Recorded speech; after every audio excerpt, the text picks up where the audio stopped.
We're in the veterans area. Now, the 4th of July is coming up, and a lot of veterans' graves here do not have flags. According to some of the numbers that we found, it's about 5,000 veterans that are at this site.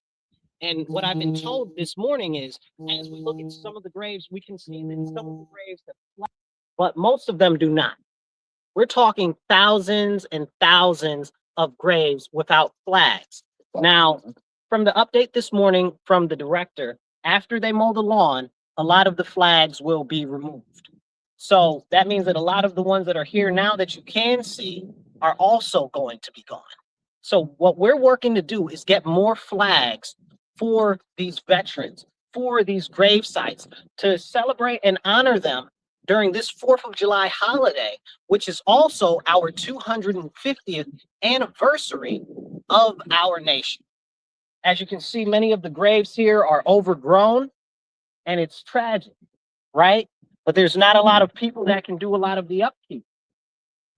A lot of these flags have been put out here since last week when I was talking about how we need some flags to actually be put out here. So that's a God's blessing right there. So a lot of people stepped up and did that, but we're gonna get more flags. So if you want to help, either get flags, or if you want to make it so that we can actually encourage other people to come out and help plant the flags, that's going to be an important thing too. We're trying to do that by the time July 3rd runs around, because we know that the next day is July 4th. We know it's a short time, and we know that there's a lot of people that have a lot of things going on, but we don't want to forget our veterans. We know there's a lot of celebrations. We know there's a lot of barbecues. There's a lot of everything, but we have to remember our veterans. As I showed you, you can see that so many of these graves are completely overgrown.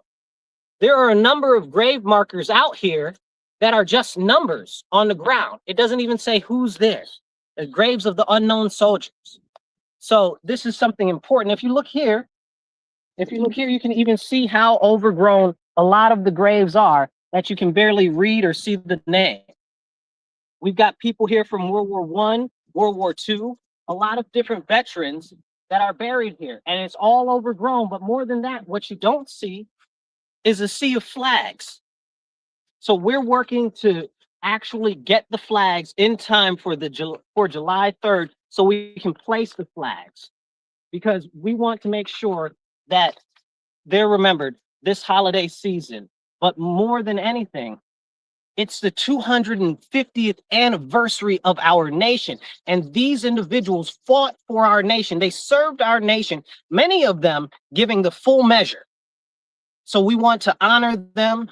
And we've got a couple of different groups that have already stepped up, and they've committed to put some flags out there and actually pay for buying some flags. We've got Turning Point Communities has already said that they'll commit 1,000 of flags, but we're going to need more flags because we just don't have enough.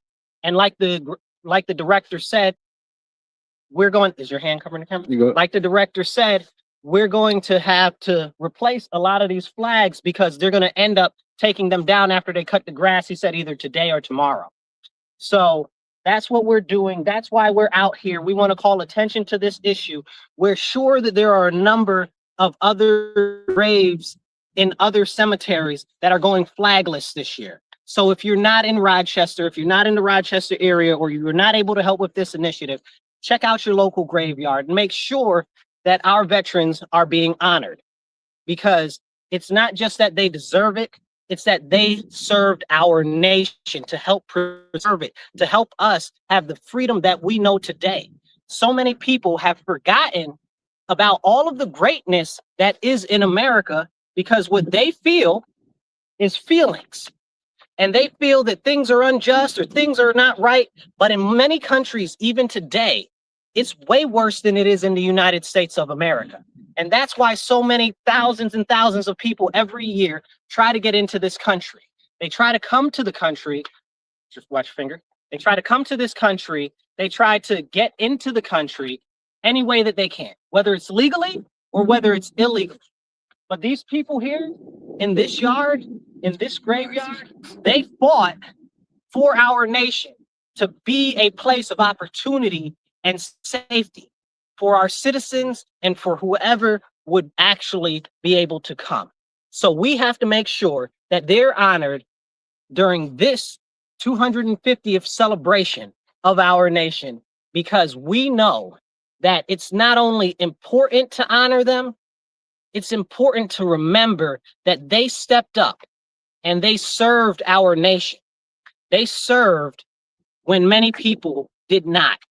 And there are even veterans that we have that are still here today that are not actually respected. We see that I was in DC not too long ago and I saw them disrespecting the National Guard. The National Guard is only doing their duty. They're doing what they can. Watch your finger. They're doing what they can so that we can have a safe nation. And we have to honor our vets, especially those who have passed on and who have stood up. So please, if you can commit and actually either come out, help us lay some flags. We're looking at July 3rd to lay the flags, or if you can donate some flags or put towards it, please let me know if you can pledge some assistance to that, or if you have an organization that would be looking to help. So we can get flags for as many graves here as possible, because there are so many without. And there are also a number of these flags that you see out here are going to come down today or tomorrow when they cut the grass. So we're working on doing what we can to make sure that we honor our veterans and we honor our nation. Thank you very much. I'll catch you guys later. Remember, stand up, speak up, and don't shut up. Take action. Be blessed and be well.